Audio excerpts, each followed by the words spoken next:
Hey y'all, Jeremy Parsons here. Just wanted to personally thank y'all for tuning in and watching the Amato podcast. All right, here we are. Today we're talking with Matt Kamont, the Lehigh Valley medium. Since a young age, Matthew has had the uncanny ability to know things about others. When casually speaking with friends and family, he would begin talking to them about things they have already experienced or were currently going through in their lives that he would otherwise know nothing about, which is awesome. Welcome. Hi, thank you so much for having me. I appreciate it. Like I said before, I wish this was in person, but we do the best that we can, and hopefully it can be in person shortly. I know, me too. Could you take us way back and kind of explain how you realized you had this gift? Yeah, it actually started when I was a child. I would always, I don't know, just I've always had this uncanny ability to just realize things before they would happen.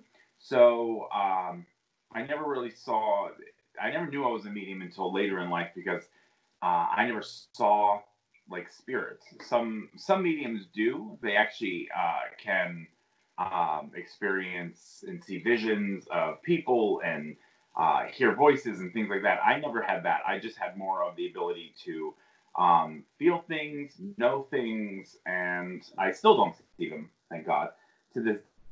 But I had that ability since I was a child. I always knew I had some sort of a gift. I just never understood what it was. It wasn't until it kind of went away for a little while, and then it came back when I was a teenager, and then the really intricate details in my head started to come into play. It wasn't until my late 20s, early 30s when it was like overtaking. It was giving me anxiety, and it was really at that point my husband's the one who pushed me towards it because we would watch the Long Island Medium, and I would recognize some of the things she's talking about that I would be like, that's weird. I get things like that. I'm like, I didn't think anything about it. I'm like, oh, I'm not a medium. But, and then we went to go see her spiritual advisor, Pat Longo. She's amazing. She said that then 5 minutes into the conversation, she's like, honey, you're a medium. And I'm thinking, a medium? Kind of a, like dead people? I actually said, like dead people? And she's like ghosts and things? And she's like, well, they're not ghosts, they're spirits. But she's like, yes, not every medium, because I said, I don't see them. She's like, not every medium does see them. Everybody can interpret it differently. She's like, the way that you're interpreting it, she's like, you're more clairvoyant, more clairsentient, which clairvoyant is visually in your head, and clairsentient is when you have feelings. So I pick up on these two are the strongest ones, and then some mediums pick up on more of these two. I say like visually and audible, and I get that as much.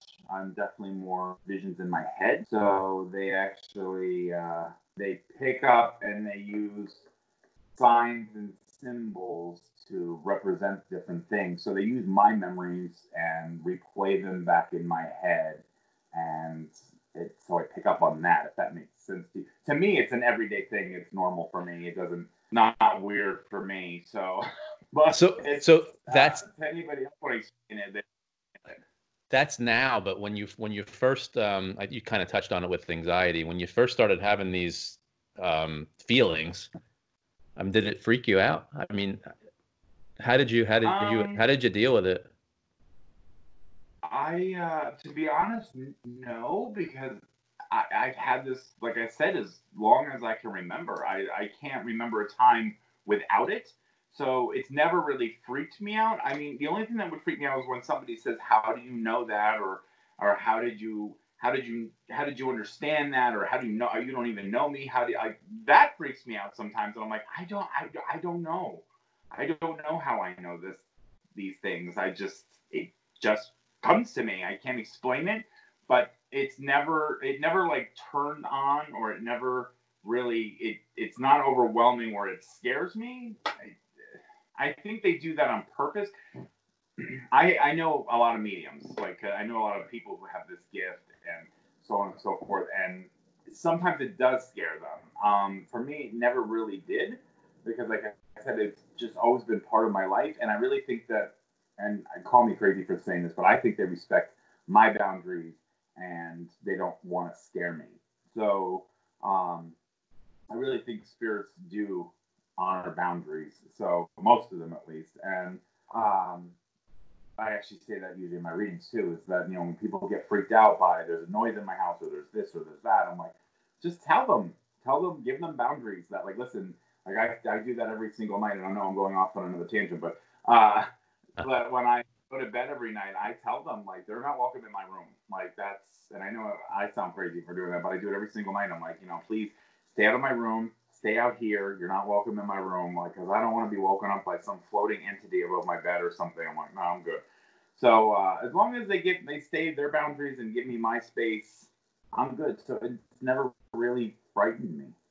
Is it ever overwhelming when you're in, hopefully this is not a dumb question, when you're in like a large group of people and you have a lot of different things coming at you or different feelings?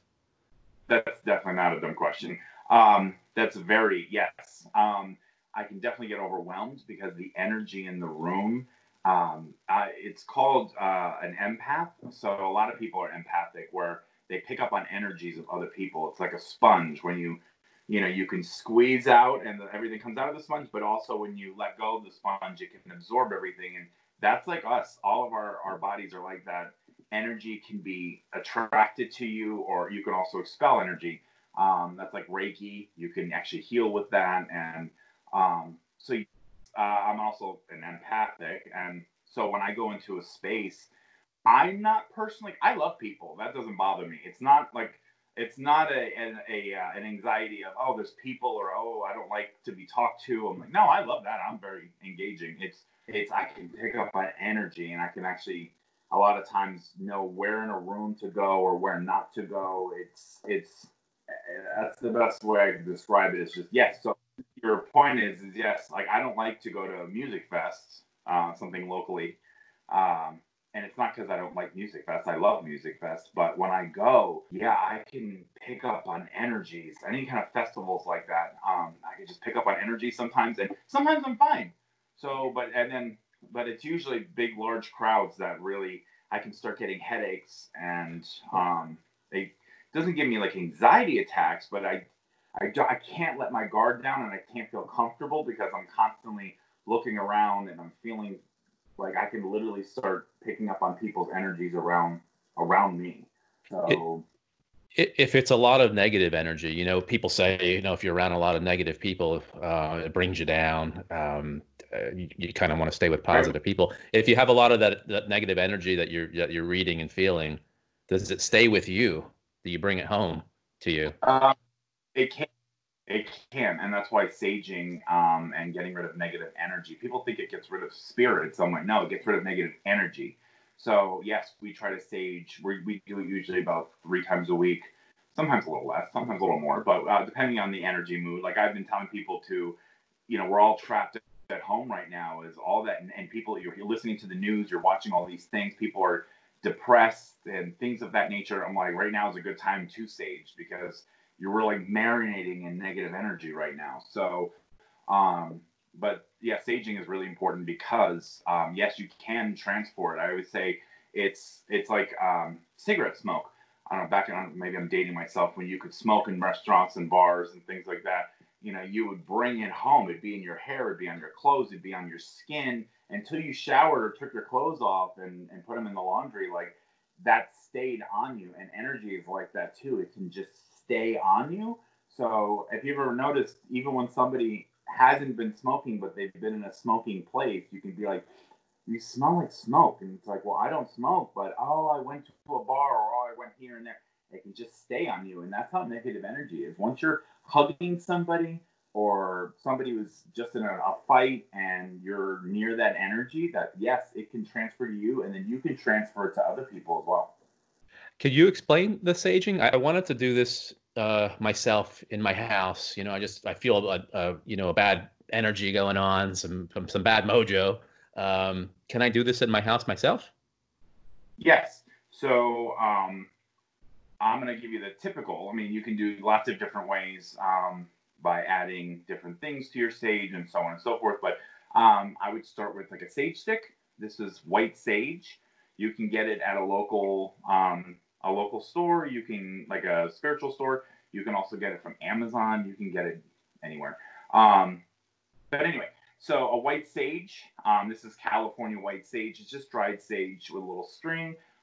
You can also get it with lavender. You can get it with all different ones for like soothing anxiety, things of that nature. We just stick to the white sage. What you want to do is you can actually, I like to cut mine up. We actually would take scissors and cut ours up and put it into a bowl, because a lot of times when you're saging, which I'll explain that in a second, but the embers will fall. So I don't want to like start a fire. So I like to cut mine up and put it in a ceramic bowl. You can see there's some leftover sage in here. Also, Palo Santo, and this is also something that I like to use. I like to sage for, see, look, I'm getting sage all over my desk. We like to cut it up and put it in a bowl. But Palo Santo is a type of wood that if you would like to burn, this brings in positive energy. So with this, you're expelling negative energy, and then after I'm done with that, we go around and burn Palo Santo, which is really, smells amazing. It smells like a campfire. Sage smells a little like weed and Thanksgiving. That's what I like to. But what you would do is you would light your sage. I'm going to do mine with the bowl, but you can light it. It's the same thing, same concept. You would light it, and I'm not going to light it too much because it can get overwhelming. There we go. And I take a feather. You don't need a feather. But what you like to do is you crack the window. You don't have to go crazy. People open all the windows in the house. You're welcome to, but I'm just going to do it as if you're doing your room right there that you're in. You would crack the window. You would start in the opposite side. You want to go from left to right, so west to east pretty much. And you just pretty much go around the room, and there's many things you can say. There's not a wrong way or a right way necessarily to do it, but really you're just more about your intention. So you'd want to say, like I usually say, negative energy, you're not welcome here. Only happiness, love, light, laughter, and good readings. That's what I hope for. But if you wanted health, if you wanted abundance, if anything like that, but you want to get rid of any negative energy. So negative energy is not welcome, and you would want to go around the room and expel the energy. You're pretty much telling the energy it's not welcome here, and you snuff out the energy, and then it would go out the window. And then I would go around and light the Palo Santo and wish for positive energy to be drawn in. So this, you can also shave this and put it into your bowl of sage and burn it at the same time. Some people do that, where they'll actually take the shavings and put it into the sage. That's just a real quick and easy way. I mean, yes, I can sit here, we can have a whole hour-long saging, but a very quick way. It's more about intention and not necessarily what you say. People are so worried. I was worried when I first started that it was about what you're saying, but pretty much it's about the intention. My intention is to get rid of the negative energy. It's not welcome in my room, and only to be surrounding myself with positive energy, light, love, laughter. Like, you want positive things around you. So it's not a religious experience. It's a spiritual experience. Spiritual. Now, you can bring in God into that conversation. When there are prayers that you can pull up online to do. I have a book of all different ones. You can bless a house. You can do for a newborn baby. You can do all different sagings. I'm just doing a typical releasing negative energy type of saging. So, but you can literally do all different types. You can do ones for healing. You can do all different types, because again, it's all about the intention. But the typical one we do is to get rid of negative energy and to bring in positive energy, if that makes sense. So in my business, I'm a painting contractor, and I do estimates. I'm going into people's houses all the time, and I've always said I can get a really quick feeling on somebody. If I had your gift, and you're in your regular life, and you're going out and doing regular, you're buying furniture, or you're going out to a restaurant, are you able to quickly, tell your husband, hey, you know what, we're not dealing with this person? Yes, very, very much so. I can just not get a good vibe. Just be like, I'll take him aside, usually quietly, or he can tell. A lot of times he can tell. he can pick up on my energy, that I'm not as open and welcoming, and I usually kind of retreat back, or I'm very quiet and I won't talk. And he's like, do you not, like, they'll walk away for a second or something. He's like, what's up with you? And I'm like, and he could just tell, he's like, yeah, you're not feeling them. I'm like, I'm not getting a good vibe. Or sometimes it doesn't mean they're a bad person. It could be that they have a lot of negative energy on them. Like we were just talking about, they could have just been around somebody who was just in a fight or something of that nature. It doesn't have to necessarily be that person. They could be surrounded by negative energy. But I can usually pick up on it. It doesn't, like I said, so I don't like to say that it means that they're a bad person or anything like that. But that's like you, if you walk into a house, it's not necessarily always the person. It could be, or let's just say you go into somebody's house, and I hope I'm not stereotyping or anything, but if you go in and the woman is there and the husband's not, you could be picking up on the negative energy of the husband and not her. So it doesn't necessarily, that person's bad. It could be, or the kid. It doesn't have to be the husband. It could be maybe the teenage son that's into like a lot of bad things or whatever. It doesn't have to necessarily be that person. It could be that their energy is in that house that you could be picking up on as well. But if you get a negative feeling, trust it. That is my number one thing I will say till the day I die is trust your instinct, trust your gut. I'm like, I do that with everything that I do, and I truly believe that. Like, even doing this interview, I just had, I'm like, oh, this is going to be fun. Like, I didn't meet you until this very interview, and I could tell that you were a good person already, and I just had a good vibe. I don't know. Well, thank you. I tell you, a lot of times I'll come back after an estimate, and Tanya is our person who does our day-to-day work. So she has to go eventually deal with these customers. And I'll come back and I'll be like, I don't know about this one, but here they accepted the proposal. And inevitably, it's a horrible experience. Yeah, and it doesn't, and like, again, like you even just said, it doesn't necessarily mean that they're bad people or something. It's just that sometimes you can just get a vibe, and you can't explain it. You can't put your finger on it. Sometimes I can. I can actually say, I'm like, no, this person is going through a lot right now. Or maybe it's a sad thing. It may not be a bad thing. You might be picking up on sadness. Maybe somebody just died in their family, or they're going through a disease or something where there's a lot of sadness in the house, and you walked in and picked up on that negative energy. That negative energy doesn't have to mean evil. People assume things when you say negative energy. They're like, oh, I thought they were a bad person. I'm like, doesn't mean they're a bad person. I mean, you could have negative energy. Somebody could walk into your home one day, and just because you've been in a bad mood, or you just came from somebody's house and brought that energy into your home, and now they're on that energy. So it's really hard to explain in one sentence all of that, but that's the best I can explain to you. It's that it picks up and it can be drawn to other people. And then there's times when you do pick up and you can tell that somebody's a bad person. There's a difference in that feeling where walking into somebody's home and feeling something, and walking into somebody's home and feeling, meeting somebody and saying, they're not a good person. Like I've literally shook somebody's hand before, and I was like, this person has anger issues. I could feel it because I felt immediate. I got anger. So I'm like, I just felt like I wasn't mad. People think that I take on these emotions, like I transform. Like, no, but I got an anger feeling in my gut, and I'm like, this person has a lot of anger issues, or this person's really sad. I've actually done that before, where I said to Brad, my husband, that I'll see somebody and I'm like, I really feel like I just want to give them a hug. So I'm like, is that weird? Well, now, oh my God, people probably threaten me to get away from me with the social distancing, but it's like a threat now. But I'd want to just hug people. Sometimes I can just feel it. I can't explain it. And just like when I do some of my posts online, Lehigh Media, but it's the truth though. Sometimes I just get a gut feeling where I'm like, I feel like I'm supposed to talk about this today. And it's so funny. You'll see in the comments, people will say, I really needed to hear this today. This is exactly what I've been feeling. It's exactly what I needed today. I'm like, all right, I guess that's why. To me, it meant nothing. But I'm like, I feel like I'm supposed to talk about this. So everything happens for a reason. So always go with your gut. Always go with your gut. After you met Pat Longo, how did you make that switch to develop your gift and also make it a profession? That's a good question. So funny. What, can you curse on here or not? Yeah, absolutely. Let it fly. Okay, good. Shit. And so I didn't know how the normal interview, with TV and radio or whatever, you can't. So it's time to make sure. Well, because I'm the God's honest truth this week. So we get in the car.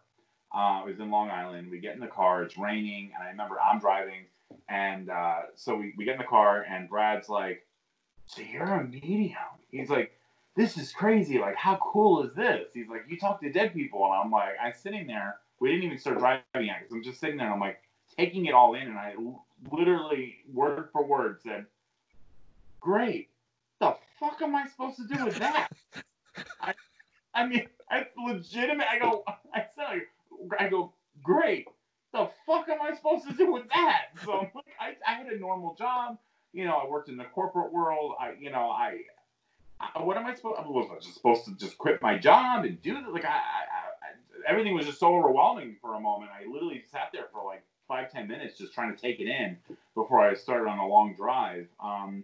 So to be honest, I didn't do anything. It was about a year and a half. Like, I just kind of still led my normal life. I didn't really tell anybody because I didn't want people to think I was a kook, which obviously, I'm not, and nobody else is either. But that's the interpretation. Everybody, they usually think you're nuts. So, which I have not experienced that, which is wonderful. But that was what I anticipated, and I was actually wrong. Maybe people do, but they don't tell me. So it was literally, I took about a year and a half, and I still just continued doing it. If I felt something, I would tell somebody, so on and so forth. And I didn't really trust it here. I'll show you in a second. So I would start experiencing more and more and more. So it's almost like they were showing their presence to me even more. Because now that I knew what it was interesting. It was like somebody they turned the light switch on. Now that I knew what it was, and not just where's all this information coming from. Now I had a guidance of who this was. That it was spirits and my spiritual guides and so on and so forth. I didn't really have a person that I could rely on. I had to just kind of do this all myself. But in my images, in pictures, in videos, and so on and so forth, I start seeing faces in them, and I do have one. Now we're talking. This was like 8 years ago. So I don't have a lot of the videos and pictures, but I did manage somehow to keep one between all my different phones. This is the one, actually. This is the one that really changed my perspective and realized that I'm like, okay, I have to do something with this gift. This was the second time in this 1 week that an image popped up in my pictures. And the first time I just was like, everybody's like, "There's a face. Did you see the face in your picture?" And I'm like, I didn't really see it. And everybody else that saw this picture kept saying, because it was on the internet, and everybody kept saying they saw this face in behind me. And it was a video, actually, not a picture, I should say. That one was a video. You can see a face pop into the picture and pop back out of the video. You do kind of see, I think, you do see it. But I kept rolling it off. It's nothing, it's nothing. Then a couple days later, I take this picture. Believe me, if I could pick a better picture to have a face in, I would. It's a picture of me coming back late at night from the bar with one of my friends who's passed out in this picture. But it's in my car. Again, both pictures were, the first video and this picture were both in my car.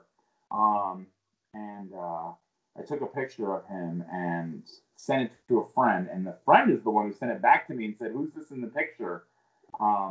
Anyway, so once I saw this and I gave it to my husband, he literally said, he's like, "You got to do something with this." He's like, "Babe, you're constantly getting people in pictures." He's like, "You've been reading people." He's like, "Either do something with this or don't." But he's like, this is craziness, like that you're not doing anything with this gift. So anyway, this is the picture. This is the picture that kind of turned me on to having this career. So as you can see oh, wow. Here's my friend. There's me. I was taking a picture of him passed out.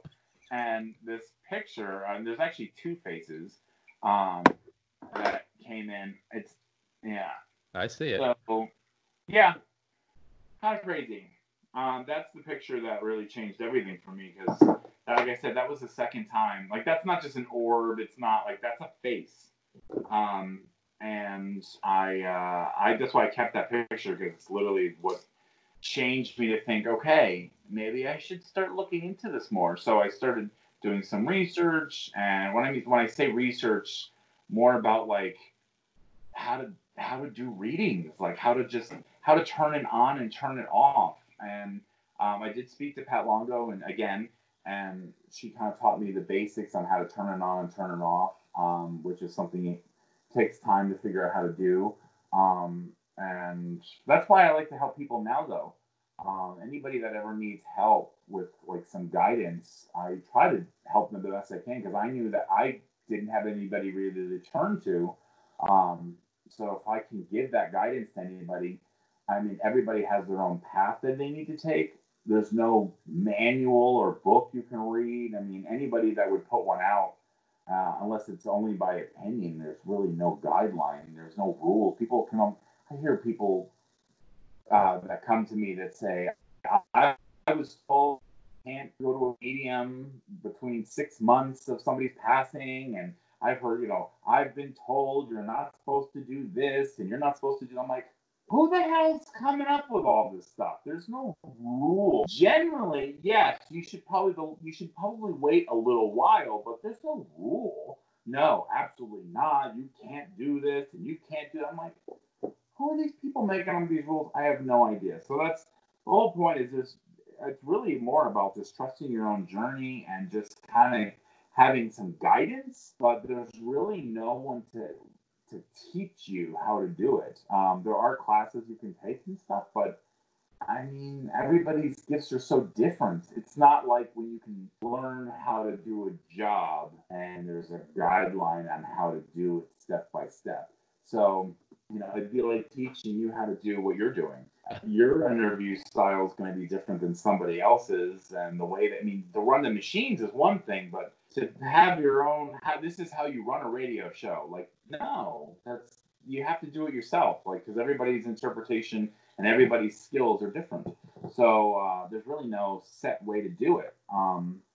But so anyway, I did it on my own, and I really don't have a one way of how I did it. I just knew that this was the path, and now I follow it. So I've been doing every step that I do. I always stop and ask my guides, is this what I'm supposed to be doing? Is this the path I'm supposed to be taking? And I leave it really up to them. You really have to just ask for guidance and accept the signs and follow them.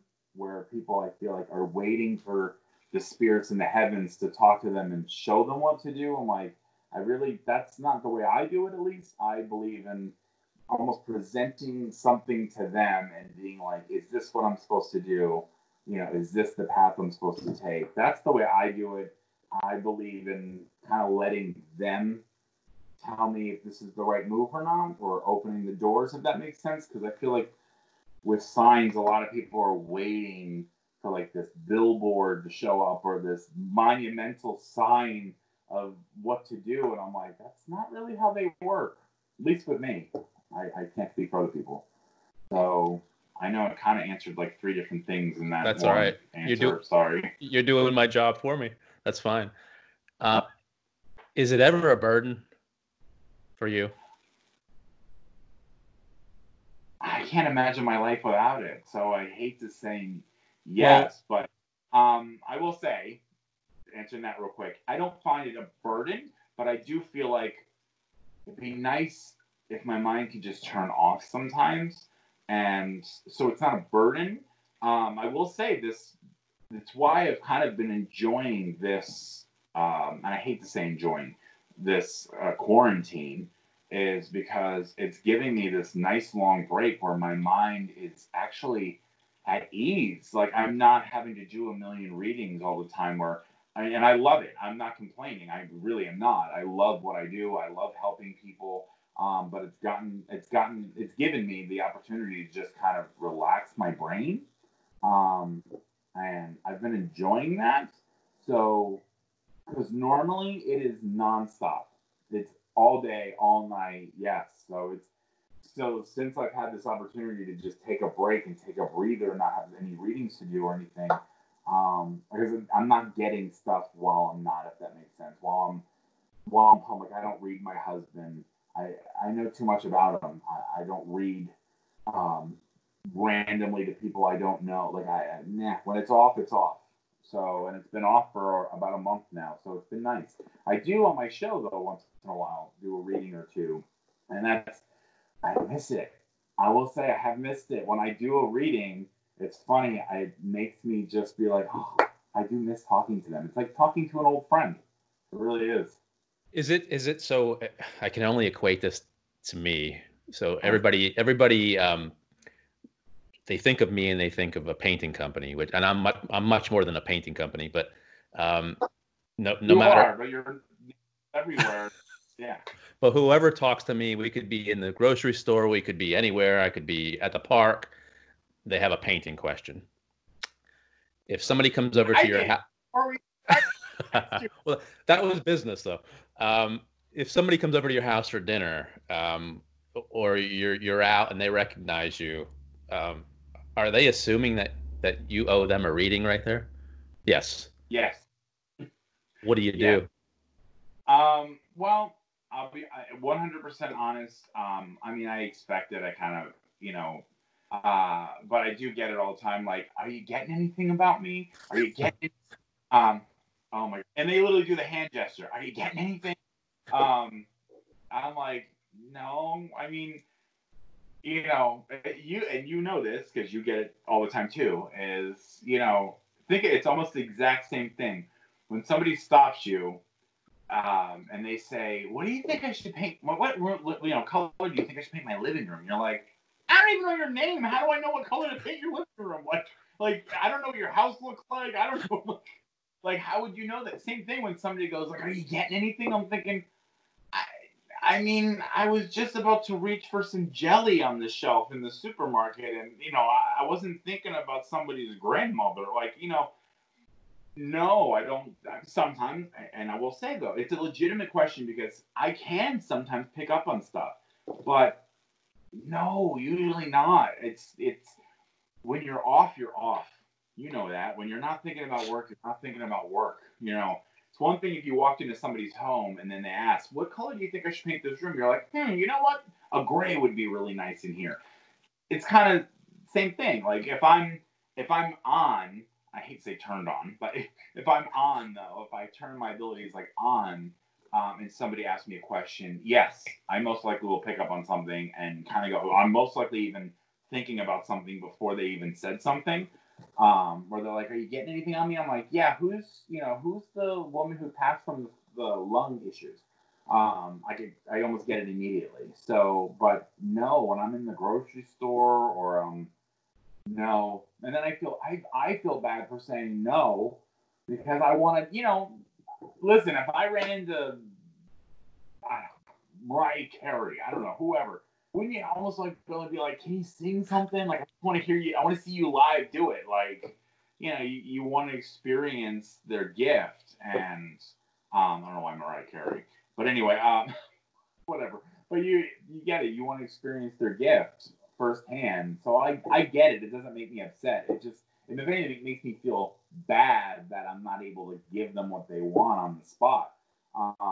Has it happened? Absolutely. 100%. It's usually the ones, though, that don't ask. It's the ones where I'm in the doctor's office and I'm like, and they're just examining, I was in was it the eye doctor?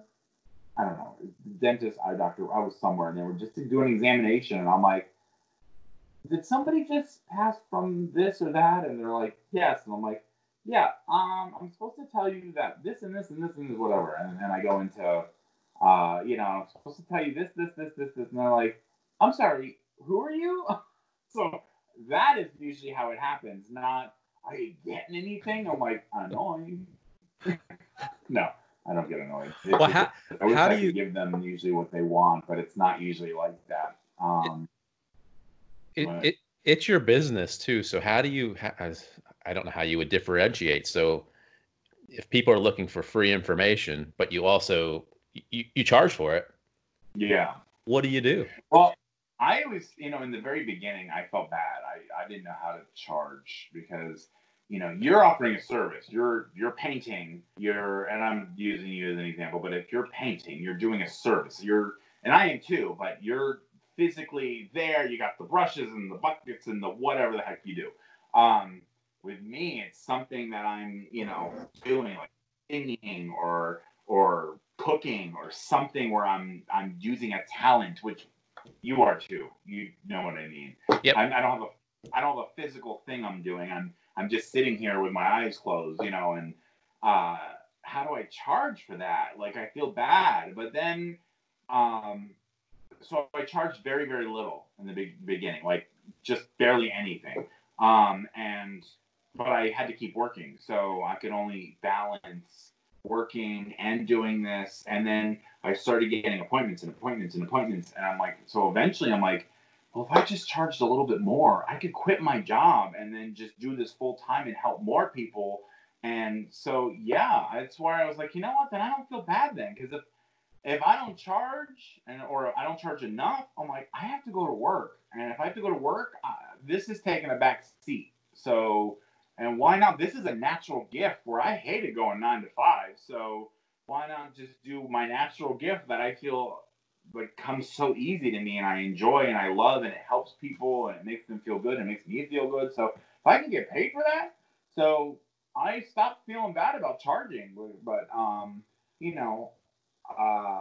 so it's, anyway, that's how I feel with that, is that I don't gouge people. I think what I charge is fair.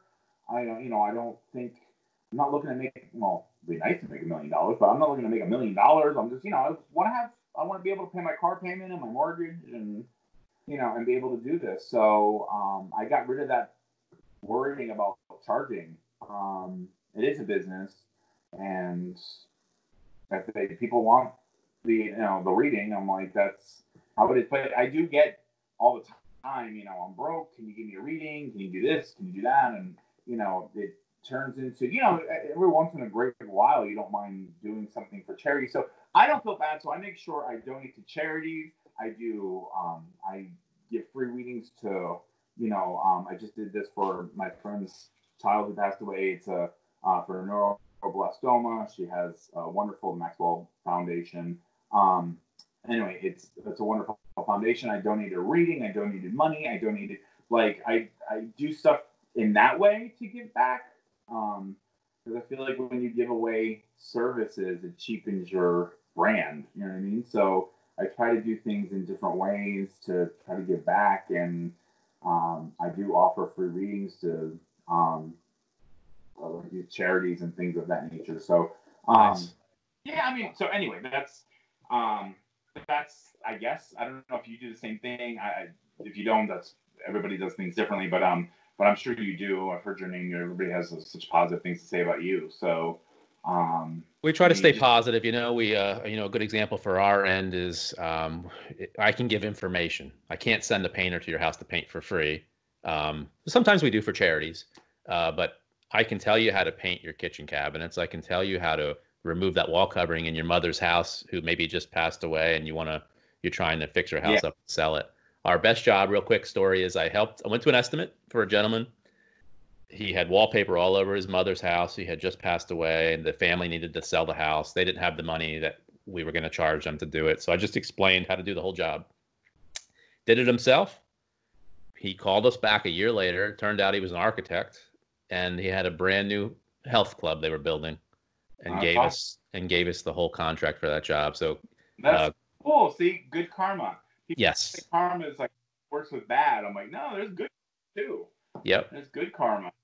That was good karma. Well, I do the same thing with the staging because, that was a really quick little synopsis, and that's usually what I can do and offer that. But I charge to go to people. Well, and people think like, oh, it's nothing. Like, it is nothing, but it takes time out of my schedule. I have to get in my car. I have to bring my stuff. I have to go to your house. I have to stage your house, which that could take up to an hour, depending on how big your house is.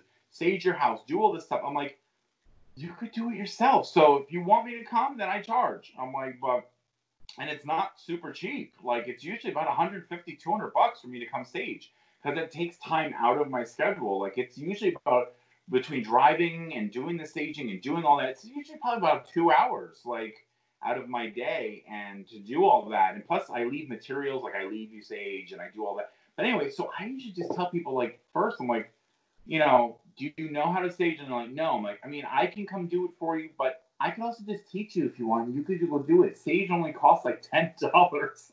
So if you want to do it, by all means, I'll teach you and just tell you how to do it really quick. So you can do it. You know, I do the same thing where I'm like, I'm not looking to, like, I don't know. I don't believe in that, because I believe in karma.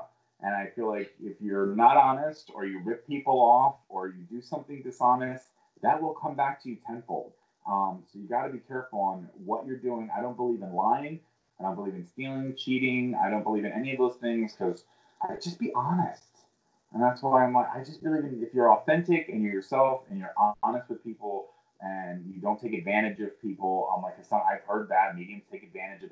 I can't speak for all mediums. I just know for me, everything that I say is legit. I don't Google people. I don't research people. I don't do any. I mean, if there are mediums that do, then that's on them. But I know I can speak from experience and for myself that I just believe in being authentic and being real, because that karma, good or bad, is a real thing, and I think everybody knows that. Agreed. When you're doing a reading for a group of people, do you feel a pressure to be able to give a reading to everybody in the room? That's a very good. You're asking very good questions. Oh, thank you. Not the typical, like, every single question I always get is usually the same. But anyway, yes, that is actually my biggest issue with doing that. So we actually, that is literally my biggest fear. It's not, people always ask, are you nervous? Oh, see, I don't want to jinx myself. I always have to, I get this question all the time. And maybe it's on your list, I don't know, but I get it almost every single time. Have you ever had a reading where nobody comes through? I always say, I'm like, no. So far, don't knock on wood, no. Somebody always comes through. It may not be the person you're looking for, but somebody always comes through. But that is a fear of mine. The other fear is, but I mean, that whatever will be, will be. My other fears, though, is that, not fear, excuse me, I shouldn't say it. Like you said, anxiety is that leaving people with the feeling like, oh, I didn't get a reading. I hate that feeling. It's why I try to keep my group smaller, so I can get to as many people as possible, because I hate that feeling where, like, if you don't get to people, like, they leave heartbroken that, oh, my Nana doesn't want to talk to me, or I don't have anybody that loves me, or doesn't want to talk to me, or I really needed this, and now I'm depressed, and I wasted all this money, and I'm like, so yeah, that pressure is on. I can only do so many. It literally, physically, it ends up it's almost like the energy drains out, and I can tell where I'm like, yeah, I'm tapped. I can usually go about 3 hours, and then I'm tapped. I'm done. Like, I'm spitting fumes out where I'm like, okay, I think I can't do anymore. Like, I'm done. So, and I'm exhausted. So, but that is a fear of mine. It's not fear, anxiety. I keep using the word fear. It's not a fear. It's more, I get anxious worrying about that. I'm like, I just have to get everybody a reading. So, have you ever got bad information? I don't mean bad. I mean bad as in negative, where you just didn't want to give it to the person? So yes, I thought you were saying, like, maybe that I got the information wrong. I'll answer both of those, actually, because that is a question that people ask too. Is that excuse me, it's chai tea. But first is that what'd you say? How is it the wrong? Have you got just a horrible feeling about? Yes.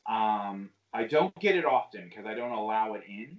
Remember, I told you they're really good with boundaries, and I don't like seeing negative things. Like, I would never tell somebody they're going to die of cancer, or I feel death coming, or Be careful of the red car, or I don't believe in doing that. That's not my place. I'm not God. I don't believe in telling people when they're going to die. I don't like that. There are mediums that do it. I don't believe in doing that.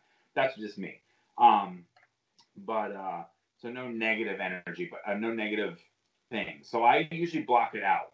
But yes, sometimes things will slip in, and it's not necessarily negative in a way that I may not be able to see it because I don't want to see it. But I might say that just, you might want to get something checked. Like I've had that before. I'm like, they're telling me your blood pressure's high. You need to watch that. Like, I'm not saying you're going to die. Like, I don't ever want to see any of that. But they'll show me like blood pressure, or they'll show me something health wise, or maybe it's not even health. Just be like, hey, just to let you know, I'm like, they're showing me money getting taken out of your wallet, which that's a sign for me that I don't necessarily think somebody's like, oh, sorry, the bug. A little gnat just flew in my face. I thought it was something like a fly. Sorry.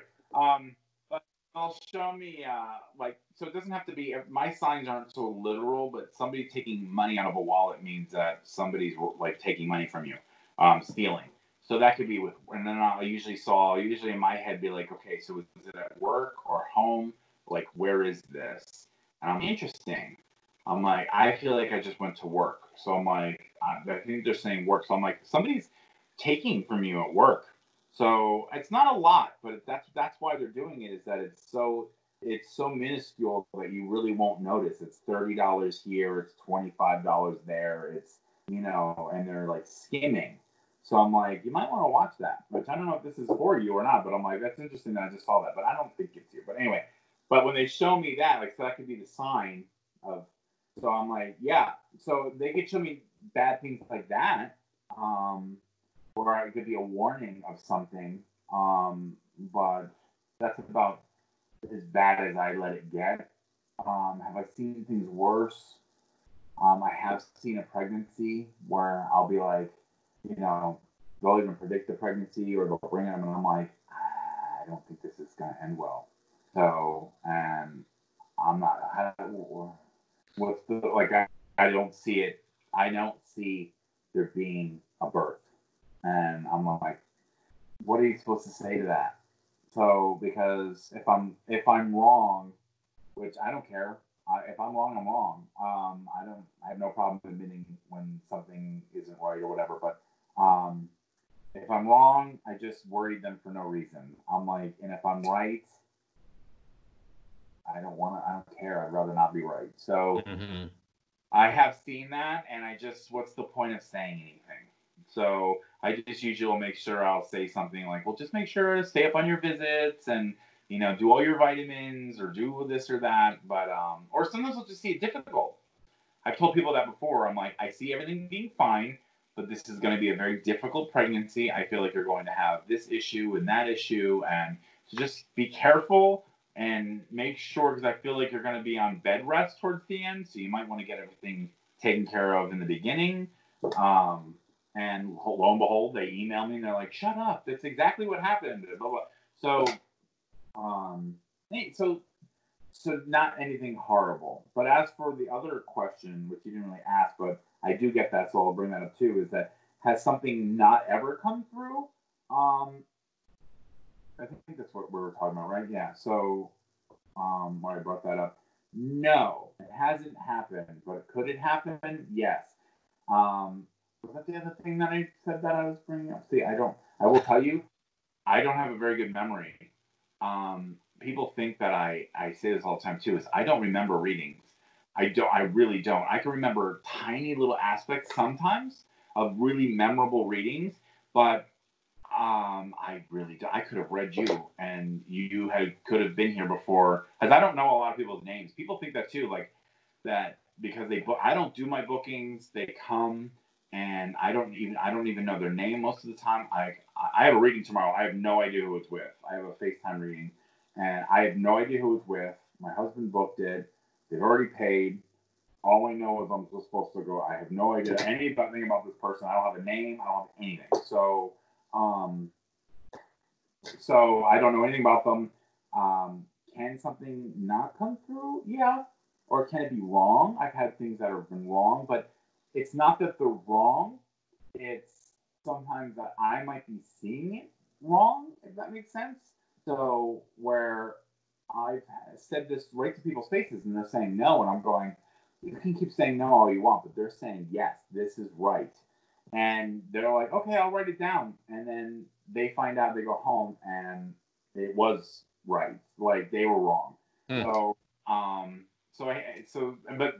and then sometimes they'll email me and tell me these things, or they'll come back for another reading and then they'll tell me, you were right about something that I didn't know until later. And so sometimes it's not that it's wrong.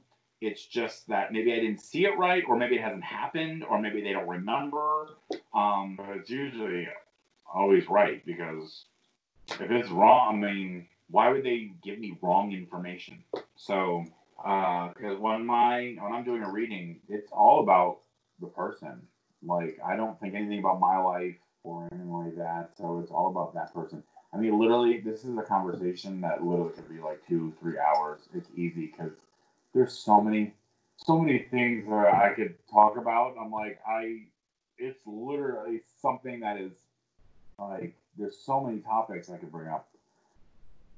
It's draining. It's crazy. It's because there's so many different stories that have been accurate. There's so many different things that I could bring up about the way things work. But I get questions all the time. And it's usually, I'll be honest, it's usually the same questions. It's like when I was on The Biggest Loser many years ago. I did like a press tour and, Larry King and doing all these things. It was all the same questions. Who was your trainer? How much weight did you lose? Was it real? Was the TV show real? I could go. I knew the question before. Maybe that's because I'm a psychic, but no, it was usually because the questions were the exact same questions. It's like I already knew where you're going with some of these questions when you started asking. A couple of them where I'm like, oh, I know what he's going to ask me. So I'm like, it's not because I'm psychic. It's because I just know it's the same questions over and over. And I don't mind, but that's why I kind of just know what to tell people. I've told the story so many times. It's just so easy. So it gets boring. The same question. I love it. So that's why when you get new ones, I'm like, oh, that's a very good question. Well, I have a good question for you. Oh, shit. All so right. Now we're all stuck in the house with our significant others. Brad. He's down. What's the major pet peeve that you just realized is driving you crazy?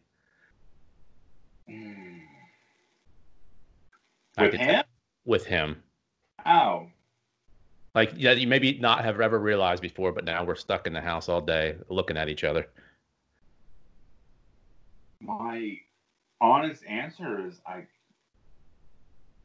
don't think anything. And I'm really being serious. He's my best friend, and it's not really an annoying thing. Is because we have not been the most motivated of people during this quarantine. We've gotten some things accomplished, but if anything, our dogs have gotten sick, our dryer is broken. Like we've had to deal with stuff. But I think we wanted to both get some more projects done. If I had to say anything was annoying, that I wish you would just finish some of the projects you started. But that's not really, I'm not annoyed with it because I'm even worse. He's more motivated than I am half the time. So I can't really be annoyed with it. That's the only thing, because otherwise I can't think of it. When he leaves to go mow the lawn or something, I'm like, oh, I miss you. So, but I think also it helps because he usually works a job that he's never home. So this is like wonderful that we get to spend time together. We never really had time to spend together. If anything, I probably more annoy him than he annoys me. So that would probably be a really better question for Brad to answer than me, because I guarantee he probably has an answer for that. So separately and see if he says that, because I'm like nothing. He's probably like, oh yeah. I probably get on his nerves all the time. Has this slowed you down for business wise? Oh yes. Right now, tomorrow's my first FaceTime reading. So I did one as practice with somebody, a previous client, and she did some really amazing stuff for me. Made my birthday cake for me, and she's given me clients and stuff like that. So I'm like, you know what? So there's a free reading. So I was like, you know what? I need practice. And she had a reading coming up anyway. And I'm like, she's done so much for me. And like, and her father had just passed like the month prior. So I'm like, you know what? I'm going to give her a free reading. So I did, and it went really well. And this isn't bad doing this whole FaceTime thing, but I like in person.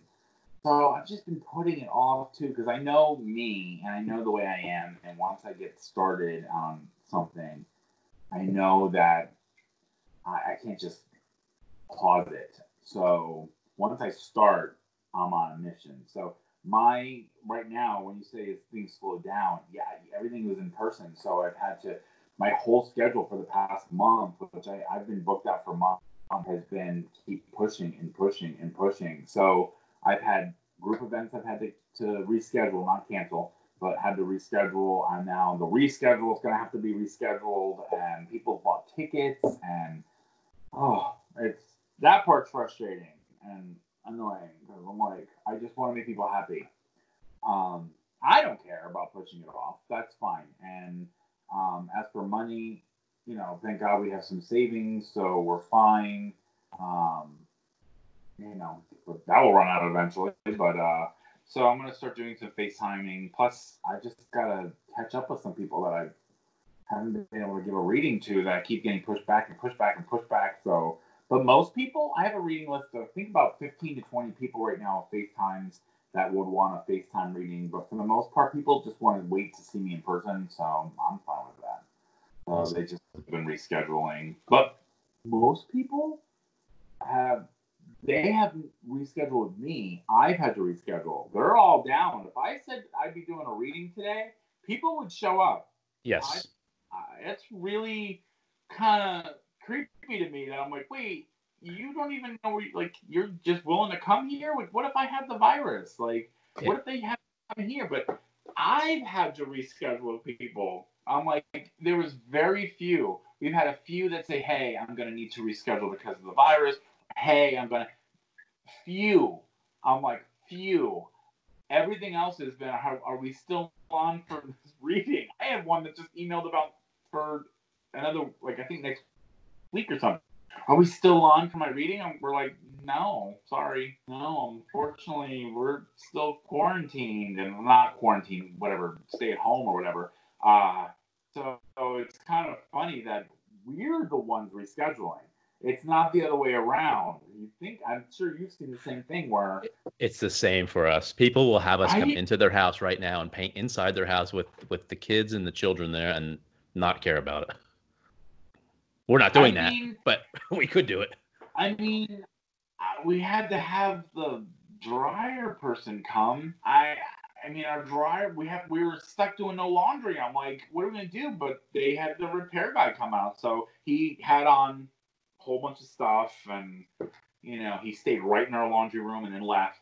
So even when we paid, it was like this thing we didn't have to touch, and so it was pretty cool.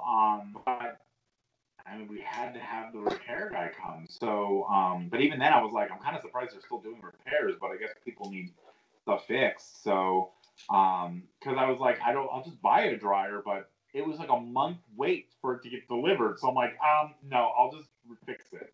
So the cost was almost the cost of what a dryer would be to buy one. So that's not easy too. Is that we're spending money like crazy. Like he just took both dogs to the vet today. The one was at the vet last week. The dryer broke. I'm like, in the past week, we spent close to like $1,500, $2,000. I'm like, there's no money coming in. He's laid off. I'm not working. So I'm like, yeah, I'm going to have to start doing FaceTime readings because we're running out of money. Those vets are expensive. Trust me. I know. Oh my God. Yeah. And it's not just a checkup. Like he's getting old. In fact, he's going to next month, and he's not doing too well. So he's been at the vet. This is second or third time at the vet in the past 2 weeks. And then My other one just got sick. Like literally, he came home with them. That's why he's downstairs. He came home with them while we started this. They just went to the vet this morning. So I don't even know how much that costs. I can't wait to find out how much that costs. So, but each time they go, it seems to be like $500. So, yeah. So when you talk about business, I'm like, yeah.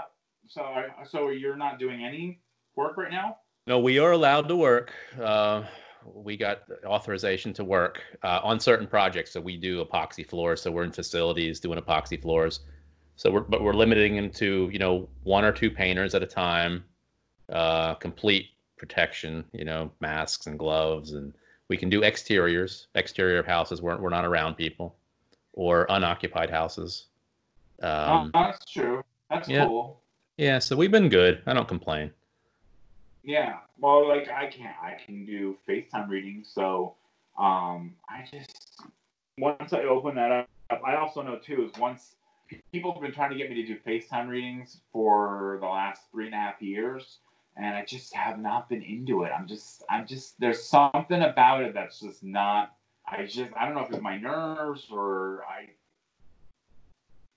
don't think it's a turn off to me. I don't really want to do it. This might be forcing me into it. So, you know, which it actually does make sense. I can read people all over the world now.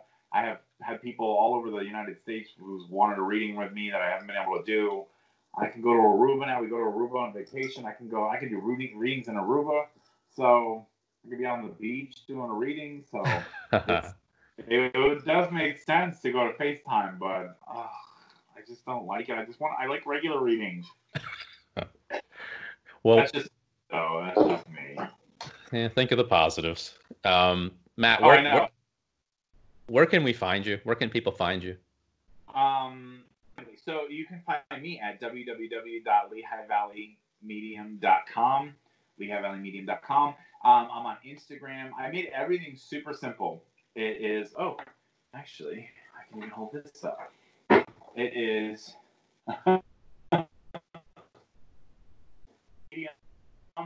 and lehighvalleymedium@gmail.com. Everything is available, though, on my website. I spent a lot of money on this website. Everything from you can book your reading directly on the website. A lot of the questions that you asked me, I have the frequently asked questions. I'm sure you saw that. How to sage, how I got started in this, so on and so forth. You can purchase tickets to any of my events. You can schedule your readings. You can do almost anything on the website. Also, though, to bring up is my Facebook Live show, Messages with Matt. That's going on its 3rd year now, and that is Sunday nights at 9 p.m., which you just tuned in. Cool. So, and that's where I actually do this very setting. I have my ring light on. I'm like, that's why I have so much light in here. I got my ring light set up. So I'm like, I have the same one. It's nice because I'm like it. I haven't had to take it down. Normally I have to, put it up and put it down every week. I'm like, I can leave it. I've been leaving it up. Nobody's in here. So,